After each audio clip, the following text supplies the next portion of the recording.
The peripheral nervous system is vulnerable to injury by vitamin deficiencies, various toxins, including medications. So in the evaluation of someone presenting with a peripheral neuropathy, one would suspect these potential causes if they have GI problems, perhaps other indicators of malnutrition, and in particular, people with a history of alcohol use. The type of neuropathy which tends to conform to these specific pathologies is again length dependent, i.e. predominantly sensory, slowly progressive, and eventually causing a stocking glove distribution sensory loss.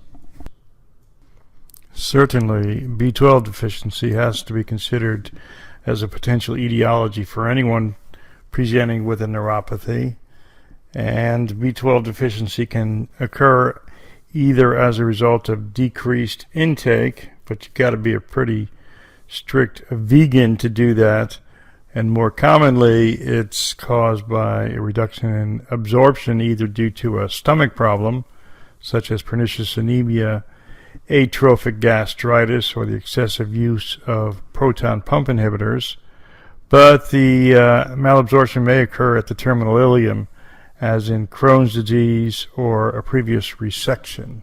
Patients with B12 deficiency neuropathies typically will present with loss of feeling in both their hands and their feet simultaneously, which may also lead to a sensory ataxia, weakness, and of course subacute combined degeneration, which consists of a myeloneuropathy actually visible as abnormal signal in the posterior column of the cervical spine.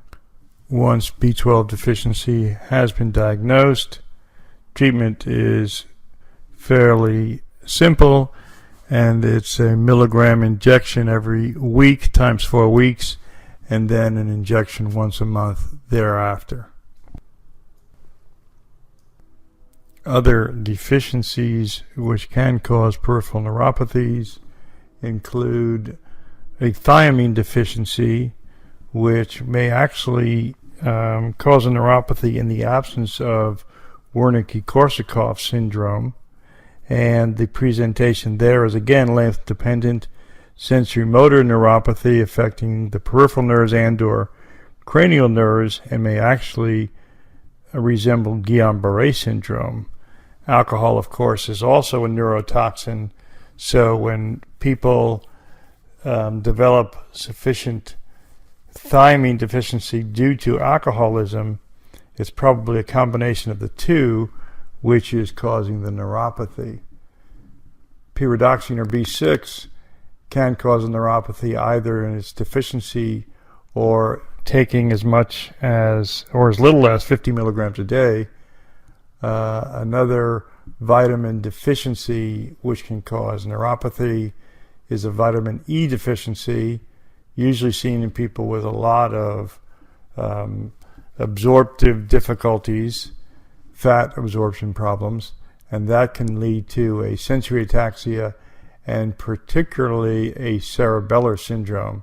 So that has to be kept in mind when people present with cerebellar difficulties. And finally, copper deficiency can actually mimic B12 deficiency, and so it's a good idea to check copper and ceruloplasmin as well as zinc levels, because of excessive intake of zinc can produce copper deficiencies. In terms of toxins, chronic renal failure or a uremic neuropathy is actually a rare cause of neuropathy, but it is possible. Other heavy metals such as arsenic poisoning, certainly industrial toxins must be considered, and mercury and thallium can all cause neuropathies, but they'll usually cause other signs and symptoms which will make them recognizable. Another category of neuropathy that we'll mention briefly is that of the small fiber neuropathies. As you will undoubtedly remember from the good old days of basic sciences, there are lightly myelinated or unmyelinated fibers which tend to carry the sensory modalities of pain and temperature sense, as well as are responsible for the autonomic nervous system, so that people may present with loss of the ability to feel temperatures when they go in a bath, or feel things when they're walking barefoot. They may notice there's an alteration in the sweating pattern in their limbs, and on examination you're looking for whether or not there is a proximal to distal gradient in the ability to perceive pinprick. Now, usually we can detect neuropathies on electrophysiological studies, and in particular the nerve conduction velocity test is excellent for detecting problems with the large myelinated fibers, but is completely insensitive to the changes of neuropathies that are on the basis of small fiber or unmyelinated fibers. The largest diagnostic category to consider in people presenting with small fiber neuropathies is that of diabetes. And here are the diagnostic criteria that are currently accepted. If you have a fasting glucose of greater than 126 milligrams per deciliter, or if your hemoglobin A1C is greater than 6.5, you have diabetes.